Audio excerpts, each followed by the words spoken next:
Thanks for joining us Behind the Frontline, a podcast providing timeless solutions to everyday workforce and workplace challenges. Frontline Training Solutions is an express employment professionals company, strategically placed between the workplace and the workforce with professionals standing by, ready to combat your unique challenges. Learn more about what we do at frontlineon.com. Welcome back to another episode of Behind the Frontline by Frontline Training Solutions. We're solutions-focused podcasts, and this is the first one of 2025, and I'm so excited to be sitting in the studio today with Nathan Leaman, who is a president of Frontline Training Solutions, and Jimmy Nelson, who is our director of leadership and organizational development. That is a mouthful. You got it. Yeah, Dr. Jimmy Nelson, actually, and so we're just so pleased to be in the studio with both of you guys today to talk about accountability. And we just recently did a webinar on accountability and just a new perspective for companies to consider. Nathan, you were the one that led the webinar. Yeah. Could you just walk us through a little bit on the brief points of what that webinar was all about? Yeah, for sure. Kind of my fireside chat related to accountability. So I think the biggest point that I tried to make is that the language we use around this term accountability, it is really, really important. And in some ways might be damaging our credibility in industry and actually damaging relationships with people in our organization. So what we focused on is the common language is hold people accountable. They need to be held accountable. You need to go hold them accountable, which is just a corporate-y way of saying go punish them, generally speaking. Lay the hammer down, right? And we talked about moving away from language around holding people accountable to language around taking accountability, which puts the focus and the center of accountability back on the individual. So they're the ones that have to take action to do something anyway. So we should match our language to what is really occurring in our organizations. And so move away from holding accountable to taking accountability moves us towards a more positive, principled, and proactive view of accountability. I think there's a lot of baggage around the term. I think people misunderstand it. Leaders misapply it. They don't really fundamentally even understand what they're capable of doing or not doing when it comes to getting somebody to take action. And so I think it all starts with just thinking about the language we're using. And then, of course, we talked about some tools related to being clear on what's expected, what are the objectives for the year or the project or whatever, so people know what they're supposed to accomplish, what they can take accountability for. Make sure that the environment really supports feedback, so that people understand, when they're off track a little bit, how they can get back on track. So there are some tools that we talked about, but fundamentally, I think the most important thing is just change the way we talk about this term.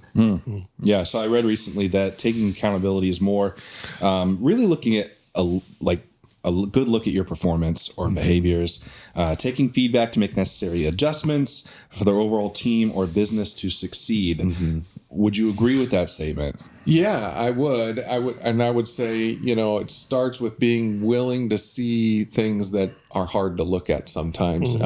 I know the term that gets thrown around is see the hard things, or hear the hard things, so you know what's really going on. I think sometimes we shy away from, talking about or thinking about the fact that, maybe I'm behind on something. Maybe I haven't held up my end of the bargain. Maybe a project is depending on something I haven't done yet. And so people,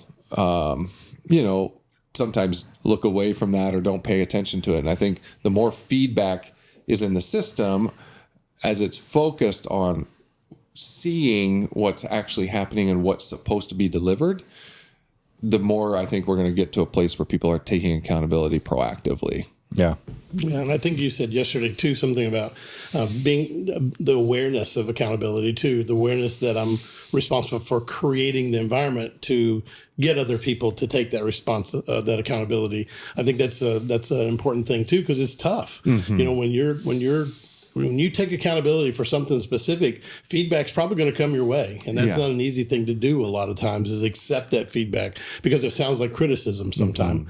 But I think in an environment where feedback is constant, where it's not an event, it's not a courageous conversation. It happens every day, all the time. I think it makes a huge difference in being able to take that accountability. So it's a mindset shift at the same time, I think. Yeah, I would agree with that. Yeah. So let's talk about, maybe there's a individual or a group of individuals who are really resistant to this idea of taking accountability, rotten apples, if you will. But they may see this idea of taking personal accountability as, some form of critique or attack or like feedback. Like if they receive feedback, they might see it as I'm being attacked right now. What would you suggest to leaders to help encourage their team out of that mindset? Well, I think it starts with, again, being really clear and consistent around what you're expecting them to deliver. And then being willing to provide feedback and reflection on how it's progressing. I think sometimes what happens is leaders wait until it's way too late, or the ship has pretty much sailed on whether or not a project's going to be successful or whatever. And then all of a sudden it's like, now I feel like I can't possibly get this person back to the place they needed to be. And they may feel the same way. And so while being clear on goals and expectations is important, but also like regular follow-up on progress will also start to create an environment where they realize, well, listen, it's Monday. I've got my one-on-one with Nate or with Jimmy, and we better be ready to talk about the progress we've made or the roadblocks that we're facing. But I think sometimes we wait too long, and then people kind of get comfortable, and then becomes very shocking when all of a sudden we want to walk in there and hold them accountable for something they haven't been doing all along, and I should have been on top of it. So I think sometimes you got to look in the mirror as a leader, and what does it mean to take accountability as a leader? Well, it means making sure you're having those conversations regularly. So what do you think about the bad apple kind of thing? Well, and I think the other thing, the opposite side is that I don't think we ever take the time to give people positive when they're doing great on their projects, right? When they're doing great on their project, oh, well, he's doing good, we'll leave him alone. And then we'll find the guy who's making mistakes and we'll focus on him. So I think it's the mindset, it's the atmosphere of I'm constantly giving feedback. Whether it's you're doing great on this project, wow, I appreciate that you're at this stage versus that stage, or whether it's we need to move from that stage to this stage by the end of the week, are you going to be able to do that? So both sides, I think, are important. And I think oftentimes where we get stuck is that the bad apples only get negative feedback. The only time I'm going to go talk to them is, oh, Jimmy screwed up again. Let me go in there and straighten him out. Instead of saying, wow, he got 3 things done this week. I'm going to go talk to him right now and tell him that, because I think that kind of feedback is what leads to other people taking accountability. If all I am was the guard and the person who's going to come in and slice their head off every time, then my responsibility becomes as a person, well, you're going to hold me accountable. Where if it's positive feedback, you're doing well, you're doing great. And then if I need to do some corrective feedback, I do that as well. That's good, but the positive opens me up to say, oh, yeah, that is my responsibility. I'm going to get that done.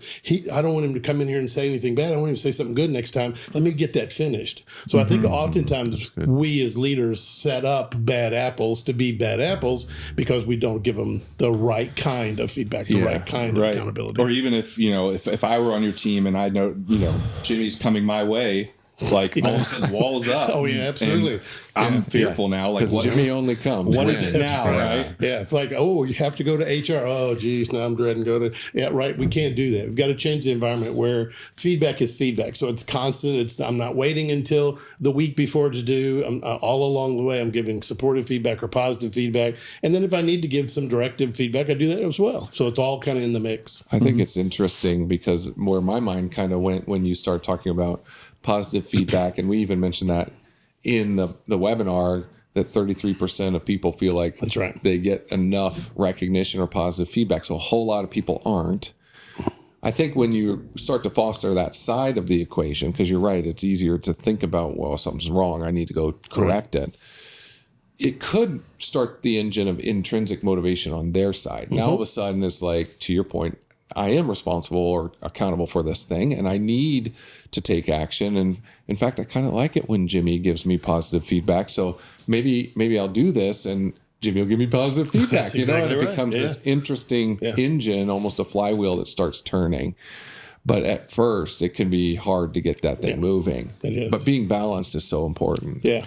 It's just when I've done conferences before and I ask the audience, everybody who gets too much supportive feedback at work, raise your hand. And I get 0 people raise their hand. So, I mean, it is sad, but it does tell us as leaders what kind of environment we're creating, right? Mm-hmm. It's an environment. I mean, the cool part about when you're in a leadership position is most of the time you're a really good problem solver. I give you almost any problem and you could dig in and problem solve.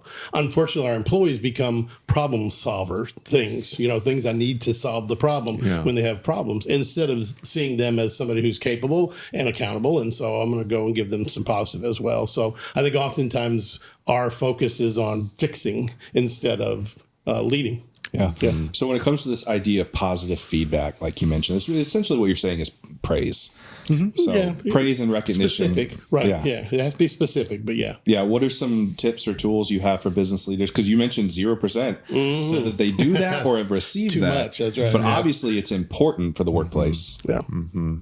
Yeah, when we talk about feedback, we really want, as Jimmy was saying, to be absolutely clear on what you're talking about and really make sure that the individual understands the context, when the situation happened or when their behavior happened that was, in this case, positive, so they can make a connection back to it. It helps them then go ahead and repeat in the future as well. So in the past, we've talked about situation, behavior, impact as a model. Like, what was the situation? What did they do? What was the impact? Having some sort of structured way to just make sure it's clear is important.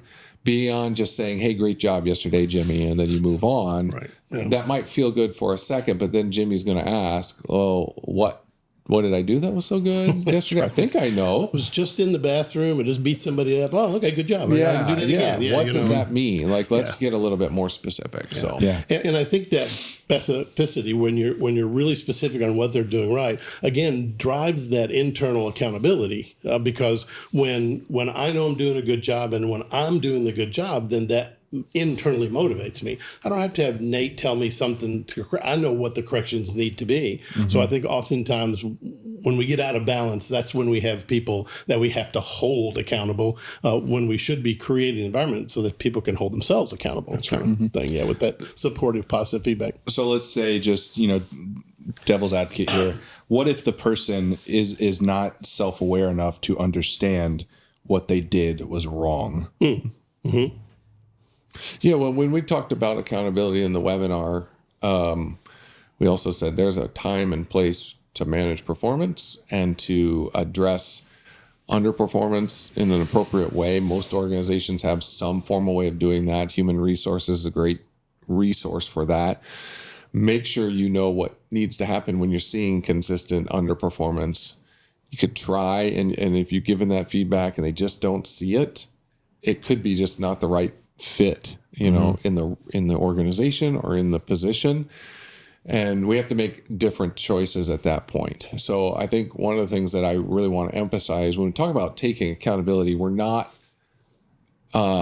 taking away the responsibility of managers to follow a performance process and to walk along their employees through that process if needed. And kind of throw up your hands and say, well, they're not taking accountability, so I guess they're not worth it. No, you probably have some steps you have to follow to see ultimately if you can get them to change their mind, make the connections, understand what they're not understanding, and be in a place where they can take accountability.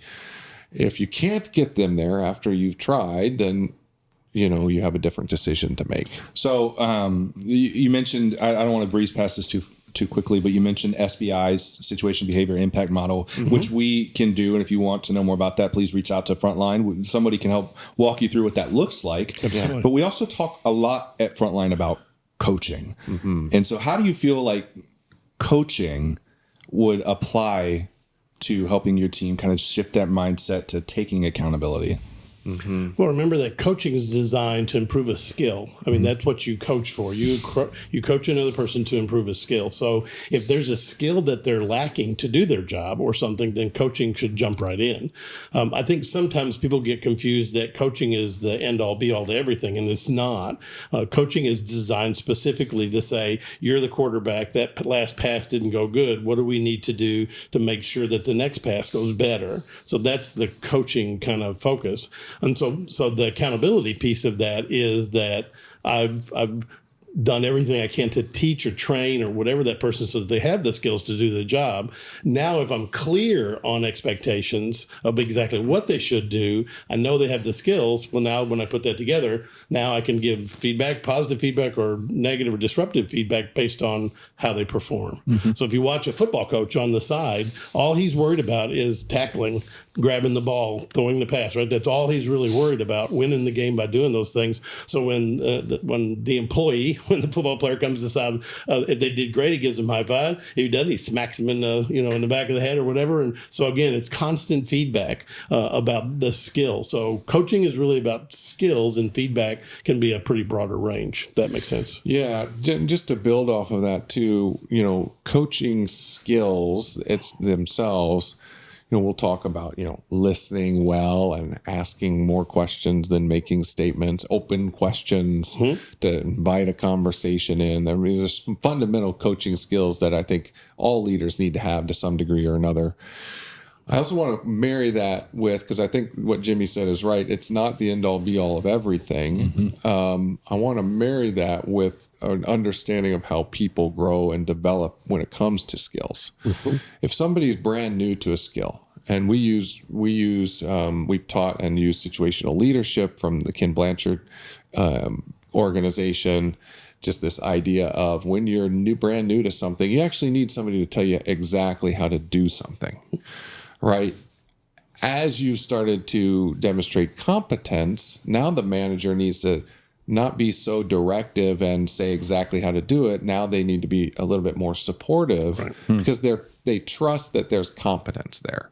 So I think when we talk about taking accountability and even using coaching skills, you still have to step back and say, okay, where is this person in their ability to do it and also in their desire to do it? Right. So when you evaluate competence and commitment, you'll land at a place of, well, I might need to actually insert myself a little bit more. In order for them to take accountability, I'm going to actually have to give them some tools in order to do that. Or, you know what? I know they're competent. They've done it before. They've done something very similar. I should not have to, insert myself in the same way. I need to come alongside of them and kind of look, how can I motivate you? What do you need in order to be successful? I trust you in making this decision and all of that. And so taking accountability looks different there from the manager or leader perspective because you don't need to be so directive. So I do think there's a situational element that comes in when it comes to talking about taking accountability. It's not just, you're not totally, disconnected from the situation. You throw up your hands. It's not my problem. Nate said that in order for that person to be accountable, they have to take accountability, and I can't hold them accountable, so I'm going to just step back. No, good leaders still evaluating what does this person need from me in order to be successful so that I can get them to the place of competence. Now, once they're at competence, they have to decide whether they want to do it. Right. And that is going to be up to them. Yeah. So let's say I want to dive a little bit deeper into this feedback model because we've been through, a whole feedback training as a company, and I do feel like it was very beneficial for us as a team. But what if you're buying into this idea of taking accountability as a culture, but what if you don't agree with the feedback that's coming to you? Because some feedback is personal, some feedback is professional, but what if you just don't agree with it? Yeah, interesting. What do you think, Jimmy? Have you ever gotten feedback you don't agree with? No, never. Yeah. Okay. Yeah, all the time. I think that's where the relationship between you and your leader needs to really fall into place. And I think a lot of times leaders don't take the time to really get to know what their employees value and more about their employees than just they're the back and the hands that do this accounting or whatever it is. So I think it's important that from any leader's perspective, they need to really know who their employees are, what they value, what's important to them, et cetera. If they're really going to get them to take that accountability. I'll give you a real quick little story. When my middle child was young, her room was a disaster area. I'd wade through clothes, pizza boxes all over the floor, soda cans every place. It was just a disaster. And I tried everything, taking her phone away. And she said, it's okay, I don't have any friends. I don't need one anyway. I said, I'll take your door off. And she said, great, let the breeze blow in. I love it. And I said, I'll take all your stuff and I'll take it to the Salvation Army and you won't have anything. Great. That cleans up my room. I don't have to worry about it. And I said, well, look, you don't clean up your room. You're going to be on the back deck. And she said, great. I love camping outside, do that or whatever. Oh, wow. So no matter how tough I tried to make it from a feedback standpoint, it really made no difference to her until I found out something she valued. And then me and her working together in an agreement made that happen. So she valued her privacy. She was still a private child, 38 years old. She's still a private child. She had, all kinds of journals and things she didn't want to. And so I said simply, let's make this agreement. If you keep your room clean, and this is part of that taking accountability as well, because we're making an agreement. I'm not saying this is what I'm going to force you to do. I'm saying let's make this agreement. And I said, if the room stays clean, then I will not go across your threshold unless you allow me in. So you have complete privacy as long as the room is clean. And she said, wait a minute. So you can't come in my room where I'm here or not if my room is clean, bed's made, clothes picked up. I said, that's right. I made that agreement. And so finding out something they value and making that agreement between things that they need to do. So that's kind of the feedback. And then things that maybe they don't see that they need to do, I think is critically important. And oftentimes it's understanding what they really value makes the difference. By the way, she kept her room clean for 3 months. That's my next question. Yeah, 3 months. Wow. 3 months. Wow. But here's the key. Every single day from that agreement forward for 3 months, guess what I did? I was constantly back down looking in a room saying, hey, great job, bed's made, really appreciate that. Inspecting what you're expecting. That's exactly right. And giving her some supportive feedback. So then it began to be like, wow, you're really neat at that. Wow, you're really quick at this. See, I'm giving her a really good reputation to live up to. And so therefore she internalized it. To this day, her room is still spotlessly clean. Yeah. Lessons she learned because things she values. So when we're talking about taking accountability, again, that was an example of an agreement we made, or setting up an environment where she saw herself succeeding in something I needed done. Yeah. And it's not always easy because at work, if you think about it, as a leader, there's only really one thing you can do. I can fire you. Right. I mean, that's the end all of the negative, disruptive, right? So why don't we do it differently? Why don't we allow them to take that accountability by putting that environment out there and making those agreements that we can work together to get this done, and then giving them that good reputation to live up to. Like, wow, look how great you're doing. You said you couldn't do this before. That's fabulous, right? And so then they begin to say, wow, yeah, I am fabulous. And so therefore they take on that responsibility, take on that accountability for getting it done. I think that's a longer road. It took a lot longer to do that with my daughter. It's not Nate, get over there and get that report done now kind of thing. And so, but in the long run, I won. Yeah. Right. That's right. That's right. Yeah. What I really like about that is this is a reflection a little bit of how leaders can take accountability for fostering an environment where taking accountability is the goal. Yes, sir. And I love that partnership idea that you talked about. Another thing I would say too, related to if somebody doesn't agree with the feedback, just to be candid and honest between the three of us, it doesn't matter if the person doesn't agree with the person's feedback. Because what ultimately is feedback? Feedback is somebody's perception of something. And so you could say, I don't agree with their perception. Well, that's their perception. Yeah. The question that we ultimately need to ask ourselves, and that I would encourage people to think about asking if they get feedback that they don't agree with, is that a perception or a perspective I want that person to have? Okay. And if it's not, then what do I have to do to create a new perception? And I get it. You know, I've had feedback. I've had people say very direct things that I've grossly disagreed with. Right. But at the end of the day, it was their perception. And I've got to decide, okay, is that something I want fostered? Do I want other people to think that? And if not, what do I need to change? And So I'm trying to apply this whole take accountability to even that situation when somebody gives me feedback I don't agree with.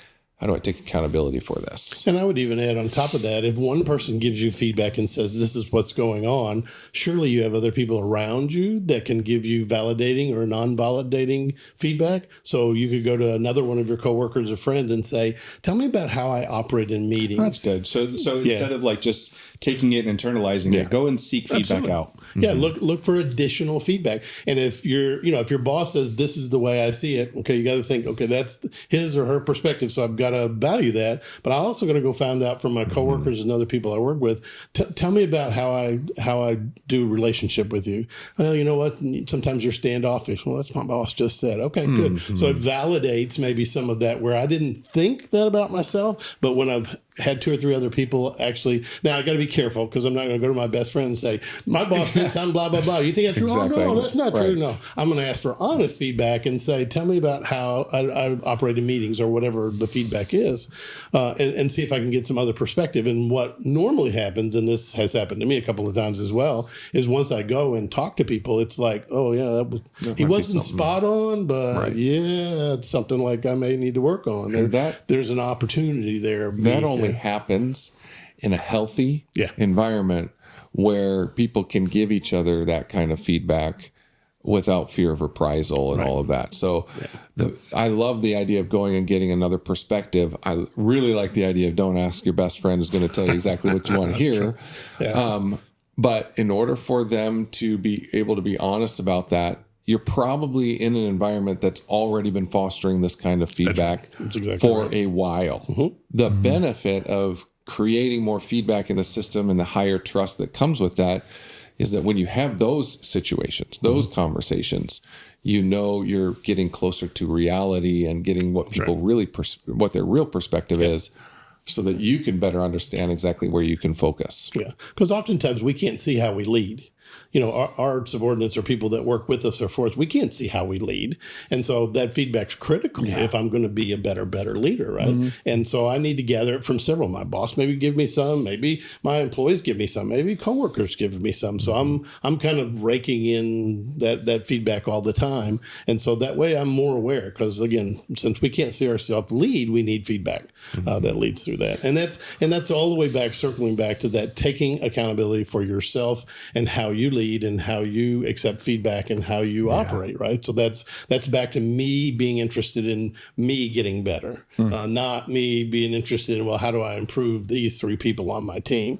Yeah, a lot of times that changes. Yeah, it goes back to what we said in the webinar where I said the single best way you can create a feedback system is to start by asking for feedback yourself. That's right. And especially if you're the leader, but it can work with anybody doing it. Yeah. Just proactively, what feedback do you have for me about how that meeting went? What feedback do you have about how I responded to that challenge? What feedback do you have for me about, how I'm including people in decisions or whatever it is? The more you do that individually, it's amazing. You'll see other people start to do it as well. And now we've created an environment where accountability can really thrive because everybody's being open and honest with each other. Right. So I think one of the main questions that I always see on any webinar that we do is, how do I get my leader to watch this? And so I was just listening to what you were talking about asking for feedback myself. Yeah. Would you say that's a good place to start? You need your leader to buy into this culture, but they are the rotten apple. Maybe. What's a good place to start?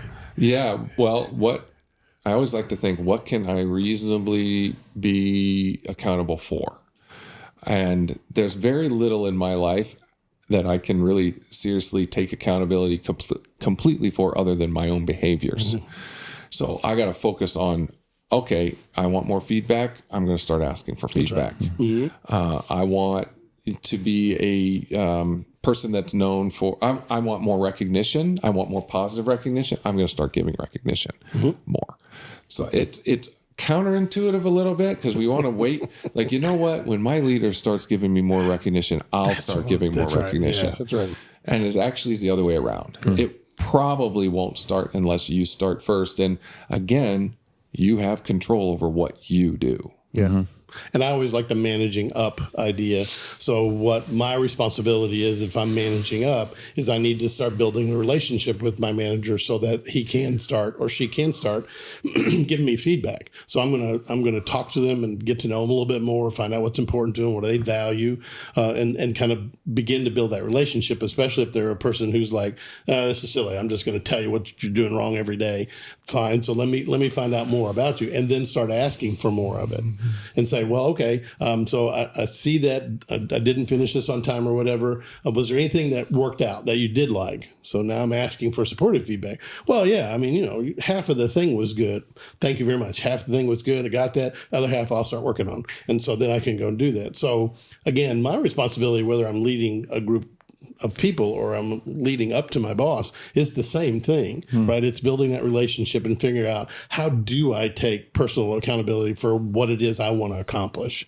And if I've got a terrible boss, that bad apple that's a terrible boss, I'm just going to work on him or her as well in the same way, to say, I'd really like some feedback. Oh, I'll give you some feedback. All right, great. Let me have it, and then I'm going to take it with a grain of salt because I know where it's coming from, but at least I've opened that door. Right. And then hopefully he or she, if they have good leadership skills at all, will eventually say, hey, I noticed that you got some feedback on that. I really appreciate you. So I've already made that transition a little bit, where we're changing the environment. We're changing the culture of the organization by doing that. Too many people are scared. Oh, I can't do that to my boss. I can't go find out about my boss. Baloney. Go talk to him. Go find out about him or her. Find out what's important to him. I've had bosses in the past that are very difficult to deal with, and that was my tack. Is I would sit down during our one-on-ones or when I had time or whatever, and just say, so tell me what's most important to you about this job that you're doing, kind of thing. They'd be like, oh, and then they would tell me. So again, that in creating that environment, even if I don't have it currently, I'm going to continue to work on getting there. Yeah. That's good. And I was thinking about we talk a lot about the DISC assessments and all that, and that seems very easy to do for someone with a D personality. It's not. But some is a SI or I or something like that. Very difficult. Very difficult to do. But, it makes me think about what's the worst that's going to happen. Right. You lose your job. Is it worth not doing it? That's exactly the same. What kind of environment do you want to operate in? And that's a lot of times when you're in that environment, a negative environment, non-accountability, or where people are pushing accountability, it's like, well, I have a choice. I can change my current environment and be different here, or I can find another job. It's probably going to be the same kind of environment over there. Yeah. So why not change here? That's my tack I've always taken, is saying, how do I adjust this environment so I can get there? It doesn't always happen, and it is not easy. You have to say to yourself, this is part of my growth. This is part of, if I'm an S and I'm, very introverted, and I've got to step forward and say, I need to make this happen. And if you think about it, if you have a bad leader and you have subordinates, you don't want that bad leader to eventually, poison that. And so I'm going to do something in between. Yeah. So whether you're leading down or leading up, the responsibility for taking accountability, that culture starts with you. Amen. Yeah. That's good. So, Nathan, you mentioned this book that you brought with you today in the webinar. Talk about this book a little bit. Yeah. So great book to, and I think I mentioned in the webinar, it's a little bit countercultural. You'll feel a little off when you read it today, because it is so different than what we hear a lot about, take ownership for your situation, take responsibility for where you're at, really do a lot to reflect on yourself and what you've either done or not done to contribute to the situation, versus, kind of the whole idea of, my problems are the result of everybody else causing my problems. Yeah. So you'll get a little sense for that in the book. It's the first of 3 books in a series written by some people not too long ago, really focusing on starting with self-accountability. It starts with self. And that's what the Oz principle is about. And it's a great metaphor with the Wizard of Oz, the Dorothy all along. I was about to ask, is it related to Wicked and Wizard of Oz? It's related to the Wizard of Oz for sure. That Dorothy had the ability to solve her problems all along, and she was just looking for someone else to do it for her. And there's a lot of people in the corporate world today that are focused on waiting for somebody else to solve their problems. Right. My boss, my team, the executive team, whatever, the market, the politicians, whatever. And in reality, the stories that we get most excited about in life are the stories where regular people decide to take accountability for their situation to overcome amazing odds. So Wizard of Oz, The Lord of the Rings, Star Wars, don't let me get too geeked out, but pretty much any awesome story that you have loved since your childhood has been about somebody deciding they're going to own a situation and not defer and wait for somebody else to do something. They took action and they took accountability. And that's what the metaphor is all about. And that's what the book is about. It's a great resource.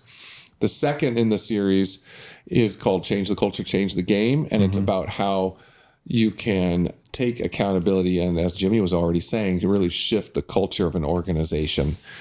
And then the third is the book. How did that happen? Most of the time, the question is, how did you let that happen? How could you let that happen, or whatever? And so the accountable way of really helping an organization adopt this mindset. So it starts with the person. Recognize the power of it to shape your culture, and then also how do you help an organization embed this? So I found him to be tremendously helpful. I got to meet one of the authors and got to know him pretty well, Craig Hickman. Shout out to Craig. Just a solid guy that really helped me understand this whole idea of being accountable. And I think once you start talking about taking accountability this way, people love the idea of, you know what, I'm gonna do this myself. I'm gonna really try to take responsibility and take action for the things I can control, and stop waiting for somebody else to do it for me. And that could mean a lot of different things in personal life, in business life, but we kind of need to get back to that heroic self again. We've waited too long, I think, or spent too much time waiting for somebody else to solve our problems. And this book and this series, and I think this idea of accountability is about, I can do this. It's going to be hard. I think sometimes the reason we wait is because it's hard. It's hard, yeah. But hard things are worth doing. That's good. Any other books or resources you guys have come across that might help with this idea of shifting into a culture of taking accountability? Well, Stephen Covey is actually one of my big heroes or whatever.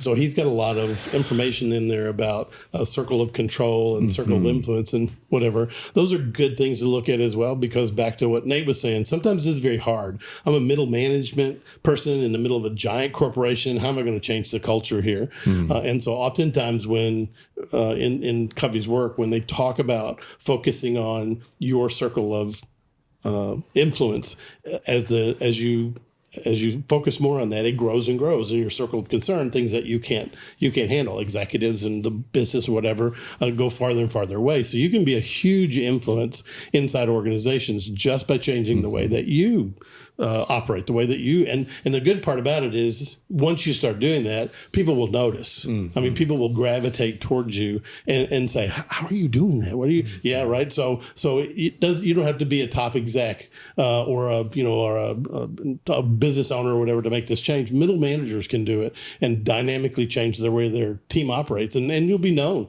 in the company as somebody who, well, let's go talk to him because he knows what's going on. So that's the good thing, is you don't have to wait, and you don't have to expect the CEO to make this big change and read this book and then come down and say, this is what we're going to do. I don't need to wait for that. You can do it right away.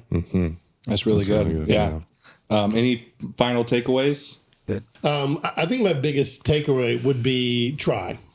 I think oftentimes, especially if you're, a mid-level leader, or even if you're an executive leader, you've tried some of these other things, you've read these books, you've had these team-based things or whatever, and you've tried them and they really haven't worked out. I would say don't give up, keep trying.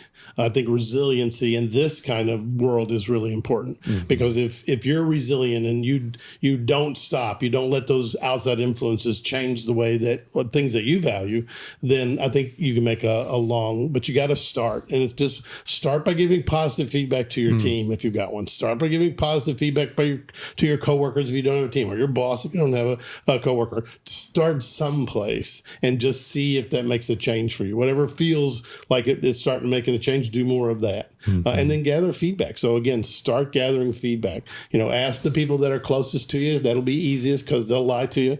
And that's okay at the beginning. And then stretch out, right? Go to the person maybe that doesn't like you so well and say, okay. That's an interesting thought. Yeah, but start so that you can get some reassurance that you're doing the right thing, and then reach out to Bob, who, you and him don't get along in any projects, and say, Bob, what is it that I can do so that we can rebuild this relationship? What can I do to do better next time, And well, you need to do this, and this. Hang on just a second. Let me write some of this down because I want to hear your feedback.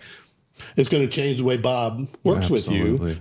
Now, not instantly, but over time. So that would be my last piece of advice. That's good. Try it. Just get out there and do it. Be vulnerable. One time. Just go out there and see how it works, and then don't give up. I think one of the issues also that we have is our models. For years and years and years, we've had our bosses model specific behavior, what good looks like. And I think what we're talking about now is a dynamic shift in that, because what good looks like isn't holding people accountable anymore. It's taking accountability. So it's going to be very difficult for you to look at that and say, he's my boss, so therefore that's what success looks like. Yet I'm going to do something different.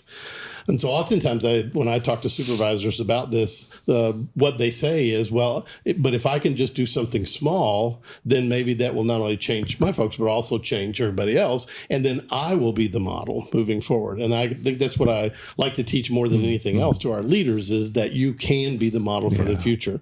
We talk a lot about the changing demographics, the new kids that are coming in and the different generations and those kind of things. And so I think supervisors can be, or managers can be, the new model. It's not going to be easy, but again, I think a lot of it has to do with taking accountability. What pops into my head is, when you're talking about that, is how do you have enough self-awareness to know what I've been taught is not the right way? It seems almost like there has to be this internal friction that starts happening. Yeah, and oftentimes it comes up in a training class because we'll give them something and they'll be like, that doesn't compute. That's not, we don't do 70% supportive feedback on our business. And so oftentimes it's the aha moments that we have in training that key into their brain thinking, why do I just go around telling everything everybody did wrong all day long? I hate that. I want to do some more of that. So oftentimes that's the trigger, is if they've gone through training and they've seen something different, and then we say something like 70% supportive feedback is what the model should be,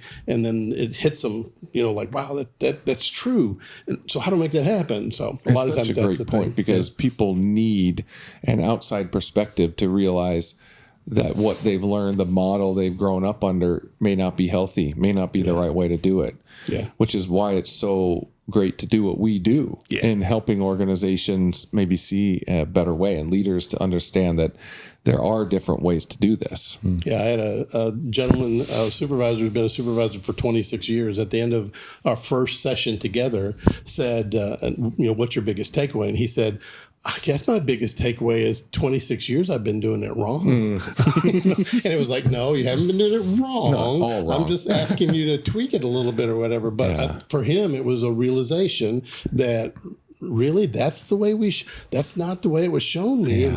So it's different nowadays, and it's tough making that transition tough, but it's extremely necessary. Right. Yeah. That's great. Yeah. Nathan, what about you? Yeah, I would say I love what Jimmy just said. Get started. I'll just go back to the kind of the central point of the webinar, which is the language we use, and just track how much you hear people talk about holding people accountable, and see how positive it feels. See how many times they're using it in a positive, principled, and proactive moment versus something went wrong and we need to make sure we punish somebody, is essentially what they're saying. So keep an eye on it. It is so pervasive in our culture. It is so it rolls off the tongue so easily. You'll find yourself doing it. You'll hear other people. Just pay attention to where you hear that, and then ask yourself, in that moment, if we had used the word take, how would that have changed the conversation? Where would that have put the focus? What might have been the different result? Yeah. So it takes time. I've been on this really in-depth accountability journey for 15 years. And it took me years to get away from the hold language. It wasn't natural. But you can do it. It just takes some time, and you just got to start by noticing it. Yeah. Just keep an eye out for it. So good. I'm thinking a lot about our mission statement as a company right now. We develop people, we inspire growth, and we unlock potential. Can you develop people holding them accountable? Sure. Probably in a roundabout way. Maybe. Yeah. Develop them for someone else. Maybe. Can you inspire growth? Yeah. Can you unlock potential? And Jimmy, I love what you said about just try. Yeah. And to those participants we have with us, culture doesn't develop overnight, but it can start with you. And so we want to help you get there. We want to help develop you. We want to inspire growth. We want to unlock potential. And if you want to talk to us more about instituting a culture of feedback and just a culture of taking accountability within your workplace, we want to help you get there. So contact us at frontlineon.com. Listen to our other podcasts, subscribe, follow along, listen to our webinars. They are free and lots of really great key information to help you and your company become and stay employers of choice. Well, thank you, Nathan. Thank you, Jimmy. Thank you, Nick. What a wonderful conversation. We hope to see you next time on Behind the Frontline.